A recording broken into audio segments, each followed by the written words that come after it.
Round two, definitely a keep here, a nice hand. I'm curious if I'd probably play the Hoopoe first, I guess, because flying. That makes sense. Hoopoe into Aerial Guide, into Reed Stalker ideally. Guess we will be needing land drops in order to make that happen.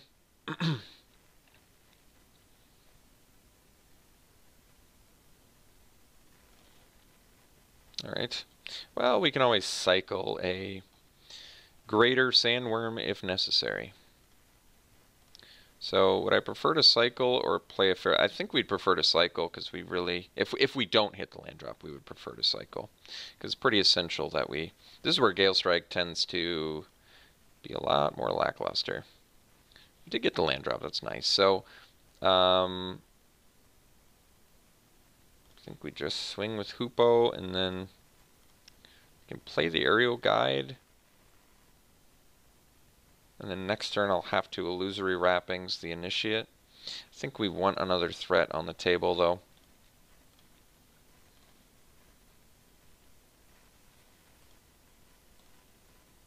I could block the Initiate too. It's actually not terrible. I think we'll take it for now though.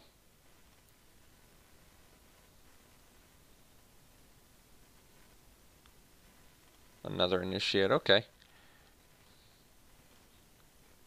So we'll get our desert down there. We're going to Wrappings. Well, we can swing first.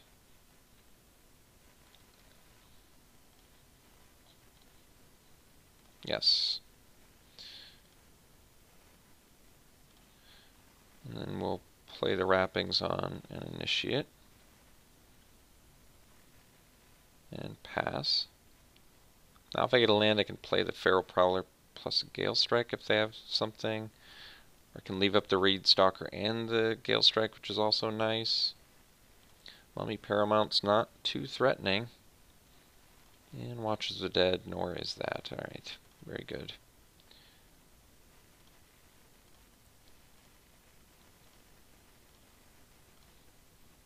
So we did get the 5th land. So we can go Prowler plus Gale Strike. Still swing with the Flyers.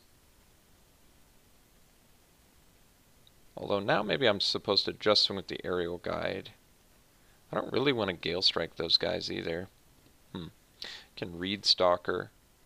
Might make more sense. We'll leave up Gale Strike and Reed Stalker. They have to do this at sorcery speed, which is good.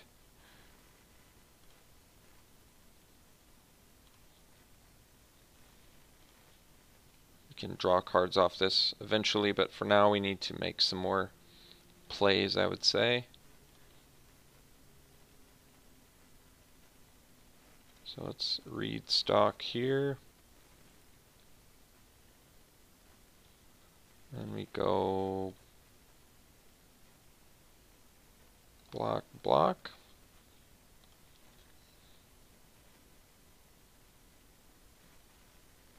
Okay. So we'll take 5 here, or 3 there rather. Oh yeah, because they were both blocked, that's right. I was wondering what was going on. Alright, so that's good. We'll go Vitalist and we'll leave up the Gale Strike. I may need to... I do kind of want to keep my guide around. Alright, I think we're still at a healthy enough life total where I can afford to keep my guide around. So we'll get in... I mean, we could even... could just play the Feral Prowler now too. I actually don't mind that. How much does my opponent have to... They have to pay 4 to pump their dudes. It does feel like a pretty good opportunity to play Gale Strike though. Alright. Especially if they have another zombie, something like that.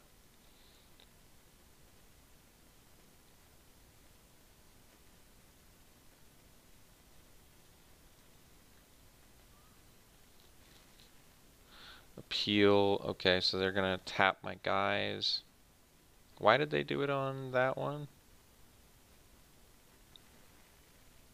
Oh, well, maybe we're just dead. Yeah, we are just dead. Okay.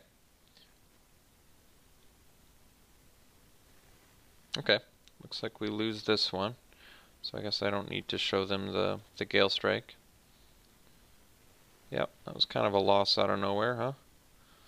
Alright, so we got annihilated there. Unfortunately, this is one of those matches where Gale Strike's going to be like the worst card in the game, so probably have to sideboard out of it. The fact that they have double appeal and authority, double unwavering initiate really is going to make Gale Strike just absolutely dreadful, so we're going to cut that. Let's bring in the Shed Weakness, and maybe the Eternal of Harsh Truths, or the Oasis Ritualist. Ritualist actually seems good. The 2/4 body, very relevant against those 3/2s. So we'll bring those two in, and then we'll run it back.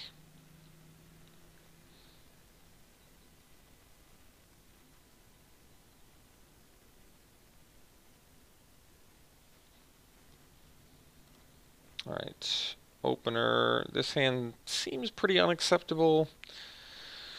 2 5-drops, no ramp, no second color, 1 combat trick, 1 3-drop, and we're on the play. This is a tough one. If it was green-blue, I feel like it would be so much more keepable, but this really is missing out on some pretty key components, mostly our ramp and more lands. But how many top decks can we have that are good? Alright, so besides 15 lands, we have 2 Vitalists, that's 17 cards. So more than 50% of our deck is a good draw. Alright, I'm going to keep. Not happy about it, but when more than 50% of your draws are good, I think you do have to attempt to win some coin flips.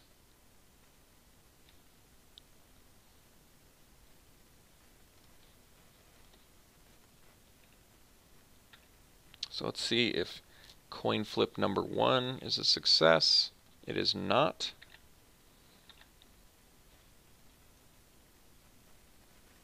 Coin flip number 2 is a fail, although it is a cycle. Okay.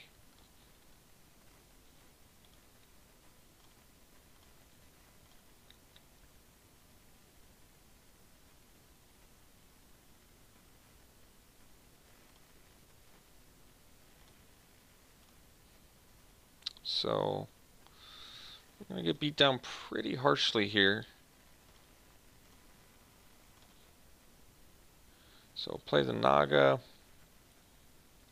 See if they want to double exert.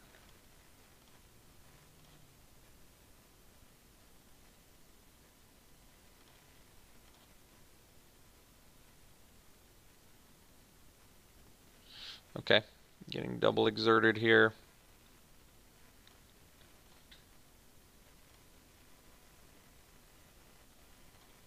Gustwalker is going to be a problem. Still, unfortunately, not getting what we need here, so I guess we, yeah, that's difficult. So if I attack with this, then they don't have to exert that, but I probably am willing to trade a Naga for it, so I think we are just going to get in for 3 and play the Naga.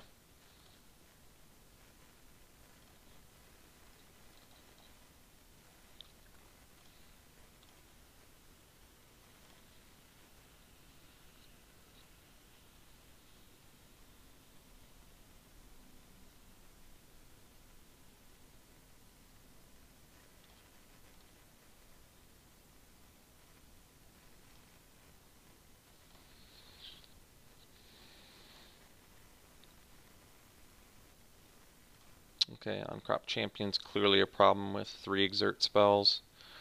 Got our blue mana.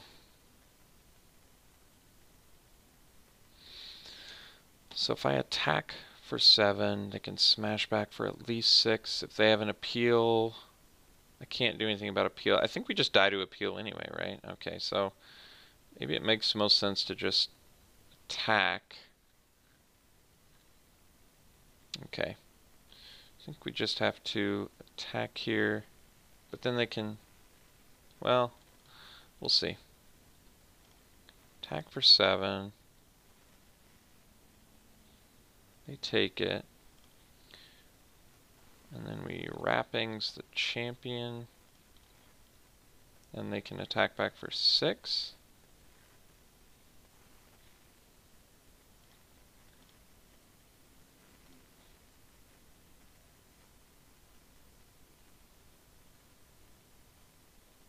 So, died of quite a few things. Okay.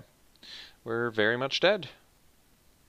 We get annihilated in round 2 quite harshly, so we'll have to see what we can do in round 3, and we'll see you there.